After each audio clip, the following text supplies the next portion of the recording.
Үндсэн хуулийн цэцэд нэр дэвшиж байгаа хоёр хүн хоёулаа миний эртнээс таньдаг хоёр хүн. Тэгээ би та хоёрт захиж үг хэлэх гэж байна.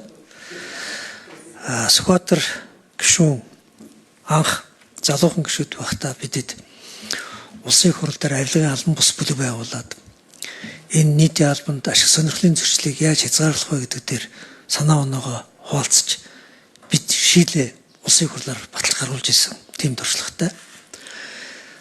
Та залуу байхасаа эхлээд энэ дэвшилтэд үзэл санааг дэмждэг нэг ч гэсэн одоо санал байхыг эрмэлзэж байна гэдэг үгийг эзэн байсан. Профессионал сонгуулийн тогтолцоог Монгол улсад оруулж ирэхэд бас маш том хувь нэмэр оруулж исэн. Дэвшилтэд үзэл санааныхаа эзэн байх гэдэг энэ үгэн дээрээ сууж үндсэн хуулийн цэцэд очсон ч гэсэн үндсэн хуулийн түрүү сайн зүрийн үгэнд гэсэн гараад байсан либерал тайлбар гэж юмсын хэлбэр дүрсээр биш утга агуулгаар нь асуудлыг нэвт харах тийм хэмжээний мэрэгчлэн байгаасаа гэж хүсэж байна. Захиргааны эрх зүгээр мэрэгчсэн.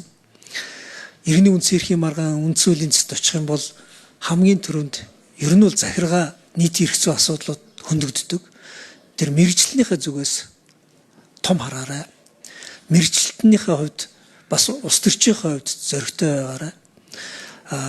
Ямар нэгэн хонгол угсрах, хонглын үзүүрт хаалгач хийх тийм захиа даалгавраас хол яваарай гэж хүсэж байна. Эрдэнэтд бас мөн адил. Энэ эрх зүйн салбарт маш олон дэвшилттэй үзэл санааны санаачлагч нь эзэн бас сулаачийн хувьд, хуульчийн хувьд та байсан.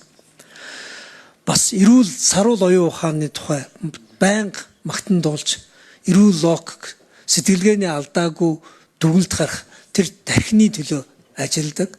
Үндсэн хуулийн цэцэд гишүүн болоод очивол Монгол улсад нэг эрүүл оюун ухаан бас энэ хууль зүйн шийдлийн ард байдгиймаа гэдгийг нотолж харуулах үйл хэргийг бас манлайлж яваарай гэж хүсэж байна. Эрүүгийн эрх зүйн том мэрэгчлэлтэн, хоёулаа захиргаа эрүүгийн нийтийн эрх зүйн салбарын хоёр том мэрэгчлэлтэн тийш явж байна. Хоёулаа хатсуусан хувийн хувьд, хоёулаа бас одоо хонглоор чирүүлж үтсэн. Хэлбэгдэнэ гэж ямар байдгийг хуулийг хувийн ашиг сонирхолтой ашиглавал юу болж хувирдгийг арьс махан дээр мэдэрсэн хоёр хүн. Тийм учраас Монгол улсын үндсэн хуулийг иргэний үндсэн эрхийнх нь манаач байхын хувьд бас энэ хэлмэгдүүлдэггүй хуулийн тогтолцоо бий болоход бас хувь нэмрээ оруулна гэж итгэж байгаа.